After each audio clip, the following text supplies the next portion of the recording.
On va rejoindre tout de suite Cédric Ferreira qui était à ce match donc, de la Côte d'Ivoire en fin d'après-midi. Cédric, bonsoir. L'humiliante défaite 4-0 des Ivoiriens face à la Guinée équatoriale, c'est évidemment l'info qu'on va retenir ce lundi.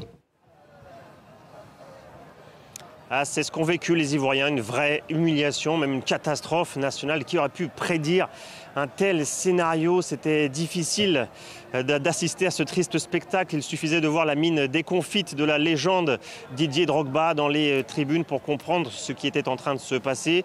Pourtant, en première période, les Ivoiriens avaient attaqué ce match comme il le fallait. Il leur fallait d'ailleurs une victoire pour se qualifier en huitième de finale. Alors ils ont attaqué, les occasions se sont multipliées et sur la seule incursion de la Guinée équatoriale dans la défense ivoirienne, un premier but avant la pause de Emilio Nsue. Après la pause, les Ivoiriens sont repartis à l'attaque. Il y avait beaucoup de bonne volonté. On ne peut pas leur reprocher ça aux Ivoiriens, mais quelle maladresse, incroyable maladresse, des occasions franches à ne plus en pouvoir. Il suffit de regarder les statistiques, 22 tirs et seulement 3 cadrés.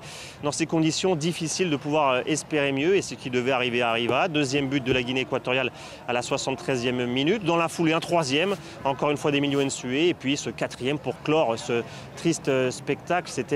Ça faisait presque peine à voir de voir ces joueurs ivoiriens, une fois qu'ils étaient menés 2-0, ils avaient compris qu'ils ne pourraient pas remporter ce match. Ils semblaient perdus sur la pelouse, dans ce silence de cathédrale, en plus de ce stade des Bimpé, construit pour la Coupe d'Afrique des Nations, spécialement 60 000 spectateurs.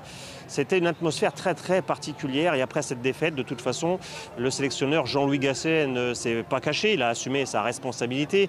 Il a estimé que c'était pour lui que le scénario a été cauchemardesque. Il a même confié qu'il y avait beaucoup de joueurs ivoiriens qui étaient en larmes dans les vestiaires. Désormais, la Côte d'Ivoire n'a plus son destin entre ses mains. Il faudra attendre les résultats des autres groupes pour savoir si oui ou non les éléphants ivoiriens seront repêchés parmi les meilleurs troisièmes et seront donc qualifiés en huitième de finale. Mais même si c'était le cas, de quelle manière rejoindraient-ils les huitièmes de finale après une telle défaite? Comment les joueurs peuvent se remettre d'une telle humiliation à domicile? La nuit va être très triste à Abidjan. Oui, on imagine très longue, et certains joueurs, vous le disiez, qui ont pleuré dans les vestiaires. Certains n'ont même pas attendu d'être dans les vestiaires pour verser quelques larmes. Fin de match tendu également avec les supporters, Cédric. Oui, une fin de match très tendue. Il y a eu, on peut presque parler de situation un peu chaotique. Tout a commencé dès la 72e minute, lorsque la Guinée équatoriale a mené 2-0. À ce moment-là, beaucoup de spectateurs ont commencé à quitter les tribunes. Et puis le troisième but qui arrive dans la foulée a accentué ce mouvement de foule. Les supporters ivoiriens, évidemment furieux du spectacle, qui ne pouvaient plus assister à cette rencontre. C'était beaucoup trop pour leurs nerfs. Et à partir de ce moment-là, on a vu des projectiles voler sur le terrain lorsque la Guinée équatoriale fêtait ses buts.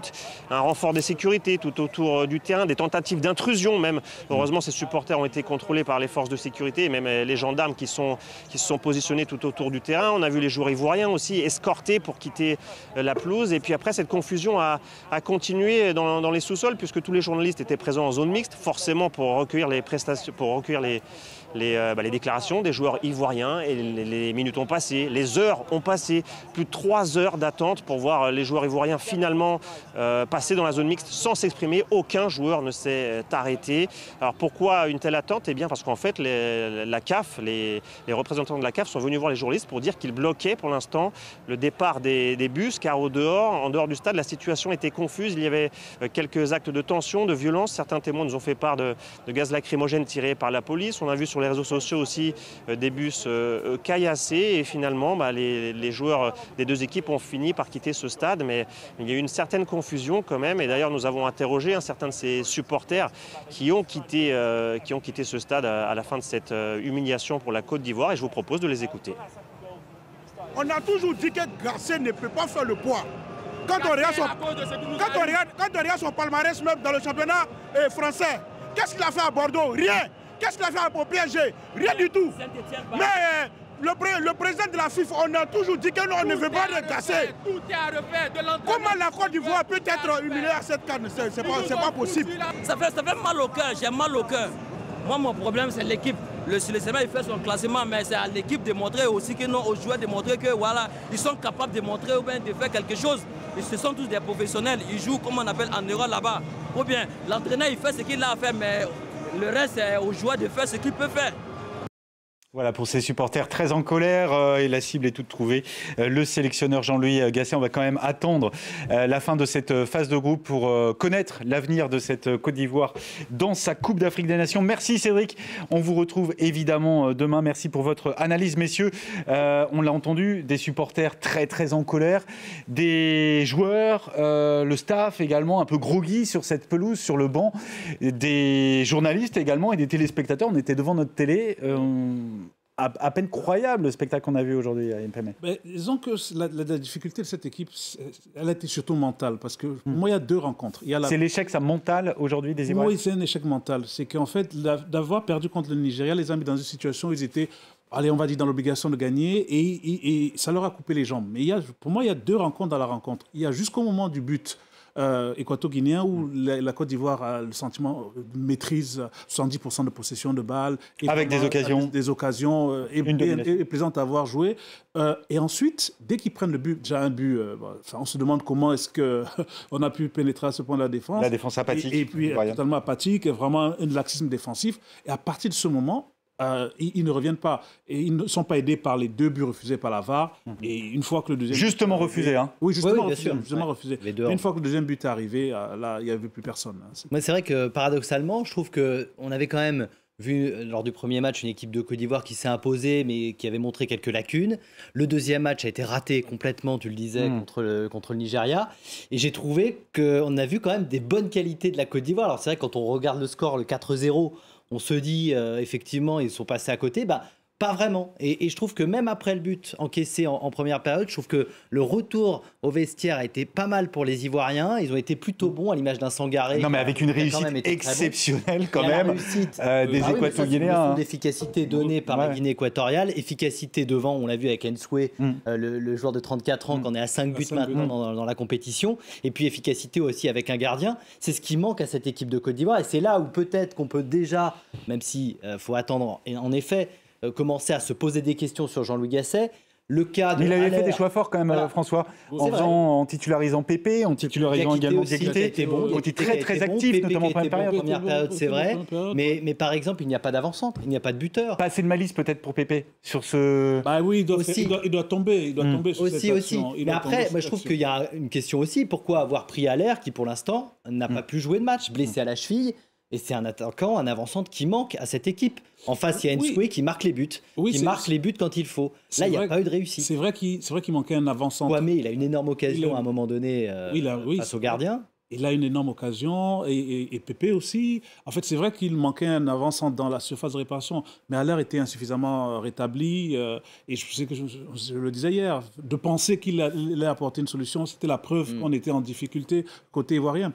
Mais c'est vrai que le but leur a coupé les jambes. Et je pense le deuxième but refusé, celui refusé à Crasso, pour un hors-jeu qui existe, là, je pense que ça a été vraiment le coup de trop. Et après, comme ils ont, la chanson populaire là-bas, le coup de marteau, c'est arrivé sur ce contre, là encore, inexcusable, où ils se retrouvent en situation de supériorité numérique dans le camp adverse. Oui, parce que tu peux te dire qu'effectivement, il vaut mieux éviter de prendre une valise, parce qu'ensuite, ça va compter. Parce que ça va compter pour les meilleurs troisièmes.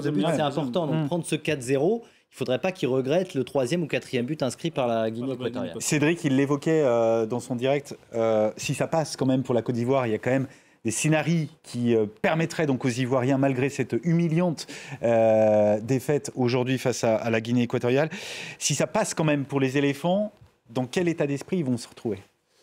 En fait, comme je le disais, tout est mental. Je dirais qu'une autre sélection se dirait... On est passé à côté du plus grand des trous, donc en fait, on n'a plus rien à perdre. Et donc, dans ce cas-là, ils peuvent arriver libérés.